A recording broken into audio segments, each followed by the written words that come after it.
selamat pagi anak kelas 4B. Ini Miss Ajeng. Jadi kan kemarin kita terpotong ya hari Kamis dan Jumat dengan kegiatan libur tanggal merah dan kegiatan PTC. Nah, jadi Miss Ajeng mau mengingatkan sekali lagi untuk anak-anak kelas 4B semuanya, kalau di hari Kamis kita akan ujian, kita akan top tes tematik dari buku 4C.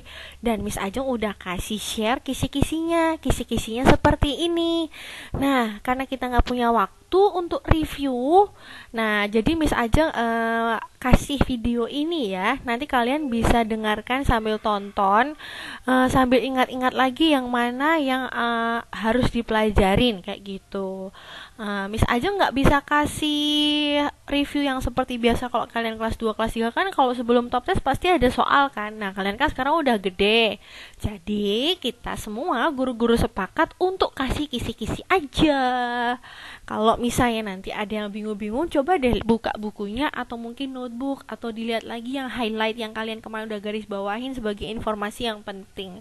Nah, kita lihat ya, kisi-kisi top test ini, uang tematik itu kan terdiri dari 5 mata pelajaran. Ada PKN, Bahasa Indonesia, IPA, IPS, sama SBDP. Ya kan? Sama SBDP. Nah, nanti di soal top testnya itu, soal terdiri dari 3 pilihan ganda dan 2 esai pada masing-masing mata pelajaran. Jadi totalnya nanti ada 25 soal. Soal akan ditampilkan Zoom, cukup tuliskan jawabannya saja.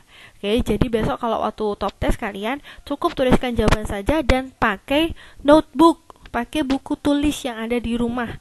Nggak boleh pakai kertas, apalagi kertas yang kosong, karena nanti takutnya tulisannya nggak rapi. Tulisan yang tidak rapi bisa jadi Miss Ajeng salah baca.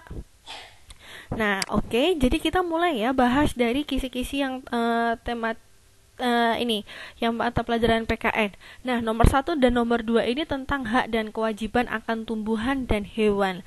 Kalian pasti tahu kewajiban kita sebagai warga negara dan murid yang baik, yaitu pasti harus merawat dan menjaga kelestarian atau menjaga supaya tumbuhan dan hewan ini tumbuh dengan baik.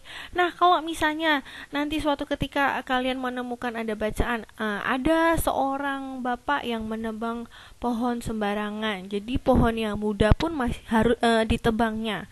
Jadi itu melanggar kewajiban atau melaksanakan kewajiban? Itu kan pasti melanggar kewajiban. Kalau hak kalian untuk tumbuhan dan hewan itu misalnya dijadikan apa kemarin, misalnya kalau yang tanaman sagu itu dijadikan, haknya adalah dijadikan bahan makanan untuk sebagian warga negara Indonesia yang tinggal di daerah timur. Terus kalau kalian di sini berarti hak kalian untuk hewan apa? Bisa juga dijadikan bahan makan kan? Kan kalian ada makan daging ayam, telur ayam, itu kan hasil dari hewannya. Itu bisa dimanfaatkan kayak gitu. Nah, jadi intinya adalah ingat ya, kalau kalian melaksanakan kewajiban itu supaya tumbuhan dan hewan itu tumbuh dengan baik, tumbuh dengan lestari. Nah, terus yang ketiga itu adalah tempat perlindungan tumbuhan dan hewan langka. Nah, ini yang kemarin kita pernah pelajari itu, jadi ada istilah suaka marga satwa, ada istilah cagar alam, kebun binatang. Nah, itu kan digunakan untuk melindungi hewan juga selain dijadikan tempat wisata yang kebun binatang ya. Jadi tempat perlindungan hewan langka yang ada di wilayahnya itu disebutnya apa? Masih ingat nggak? Nah, itu disebutnya suaka marga satwa. Kalau tempat perlindungan tumbuhan langka itu disebutnya cagar alam. Kayak gitu. Jadi hak dan kewajiban sebagai warga negara terhadap lingkungan ya. Tadi misalnya kewajibannya adalah apa ya?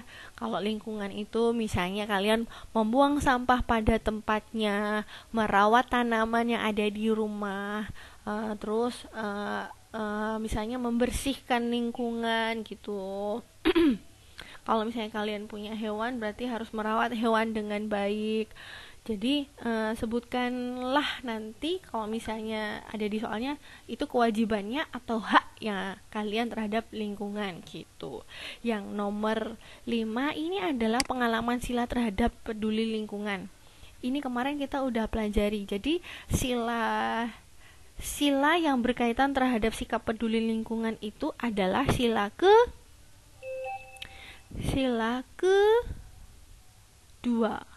Sila kedua itu jadi merupakan pengalaman sila yang kedua itu adalah peduli lingkungan, contohnya kayak membuang sampah pada tempatnya, kemudian melakukan daur ulang sampah, merawat tanaman kayak gitu. Karena kan kita sila kedua itu adalah keadilan sosial yang adil dan beradab kan. Jadi kita tuh berperilaku yang baik, berperilaku yang adil dalam penggunaan sumber daya alam, sumber daya lingkungan, sumber daya hewan supaya bisa digunakan dalam jangka waktu yang lama kayak gitu. Kalau yang pengamalan sila pertama itu jadi adalah ungkapan rasa syukur karena kita bisa menghirup udara yang bersih, memiliki lingkungan yang sehat.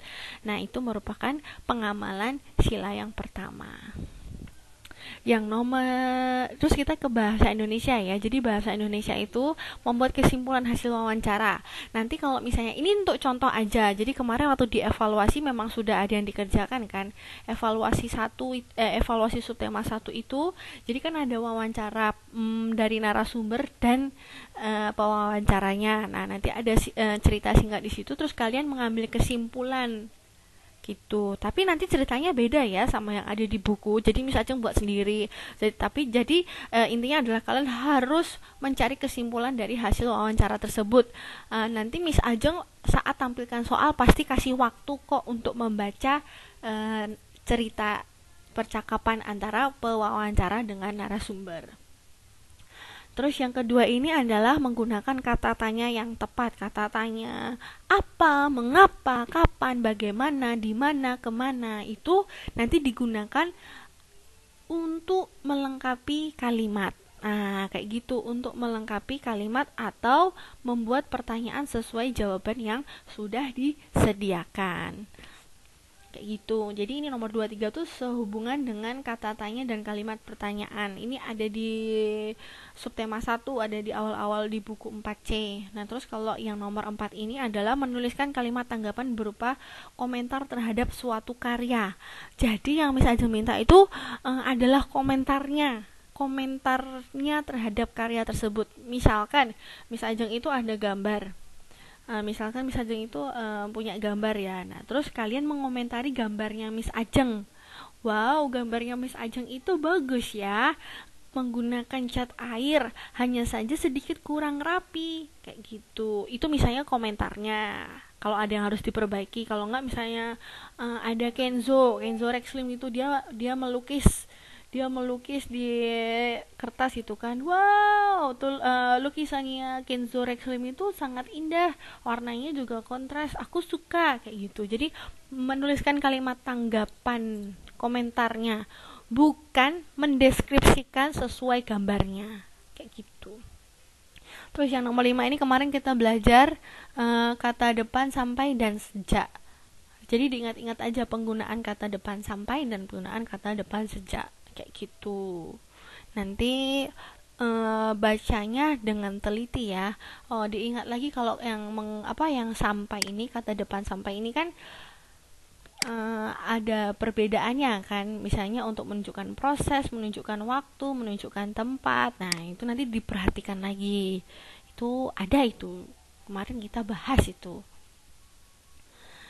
Terus sekarang yang IPA, ciri-ciri makhluk hidup. Makhluk hidup itu adalah yang ciri-cirinya adalah bertumbuh, berkembang biak, bernafas, bergerak, terus apalagi. Nah, itu nanti dipelajari. Itu ada di subtema 1 itu ada. Bagian tumbuhan dan bunga. Bagian tumbuhan dan bunga nanti kalian buka ya, itu ada. Jadi nanti kalian harus mengingat-ingat bagian tumbuhan dan bunga serta fungsinya. Terus habis itu nanti juga kalian akan mempelajari tentang bagian tubuh hewan dan fungsinya. Jadi misalnya contohnya adalah misalnya tanya gini ya, apa sih fungsinya punuk unta? Nah, fungsinya punuk unta kan khusus kan. Fungsinya punuk unta itu adalah untuk menyimpan cadangan lemak dan air kayak gitu. Terus apa fungsinya kumis seekor kucing? Oh, kumis seekor kucing itu digunakan untuk melihat untuk bantuan melihat saat gelap kayak gitu kan. Terus mengapa cicak itu bisa merayap di dinding? Nah, itu mengapa? Terus kalau bagian tumbuhan dan bunga itu, jadi kan tumbuhan itu terdiri dari bagian bawah ya, akar, batang, daun, bunga, biji. Nah, yang berguna untuk menyerap air itu bagian apa? Atau misalnya yang berguna untuk melakukan proses fotosintesis itu apa? Terus apa hasil fotosintesisnya yang bisa dirasakan oleh manusia? Terus kalau bunga itu berarti lebih ke kan bagian bunga tuh ada mahkota, putik, benang sari, kelopak bunga, tangkai. Nah, itu fungsinya apa? Kayak gitu. Apakah untuk hiasan seperti mahkota bunga atau mm, untuk perkembangbiakan seperti benang sari dan putik. Nah, nanti gambarnya juga kalian hafalkan ya. Itu di buku ada kok. Tenang aja, misalnya nggak ambil jauh-jauh dari buku kayak gitu. Lingkungan sehat dan tidak sehat, ya itu pasti gampang. Kalian bisa membuat deskripsinya dengan baiknya, kayak gitu.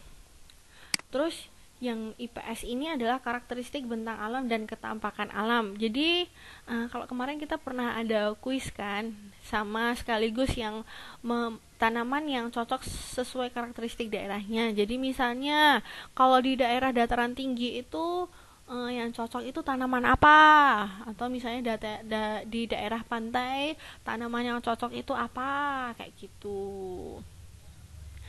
Jadi nanti itu dipelajarin. Terus habis itu ini tentang yang memelihara hewan sebagai kegiatan ekonomi. Berarti ini yang tentang peternakan kan ada peternakan kelompok hewan besar, kelompok hewan kecil, terus unggas dan perikanan darat. Nah, itu nanti kalian buka lagi, ingat-ingat lagi hewan ini termasuk kelompok peternakan apa ya? Misalnya ayam itu termasuk kelompok peternakan apa ya? Hewan besar, hewan kecil atau unggas kayak gitu. Itu nanti dibaca ulang kayak gitu. Ingat ya, misalnya nggak kasih soal dalam bentuk review sebelum ini, jadi kita diskusi aja. Cuman karena nggak ada waktu, jadi Miss Ajeng bantu dengan membuat video ini. Terus yang nomor 5 nih, dampak pemanfaatan sumber daya alam yang tidak bijaksana. Jadi kalau memanfaatkan sumber daya alam secara berlebihan atau sembarangan itu kan bisa menimbulkan dampak yang buruk, bisa menimbulkan bencana. Nah, itu bencana apa sih? Nah, misalnya kalau misalnya kita menebang pohon sembarangan, berarti kan tidak ada yang mengikat air kan. Jadi kalau misalnya nanti hujan deras, kemungkinan besar dataran-dataran tinggi itu bisa jadi longsor. Nah, terus nanti bisa jadi banjir.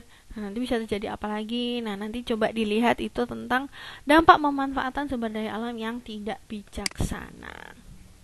Yang terakhir itu adalah SBDP. Jadi SBDP itu kalian nanti bukalah kembali, kan kemarin kita sempat ada catatan kan, apa itu kolase, apa itu mozaik, apa itu montase.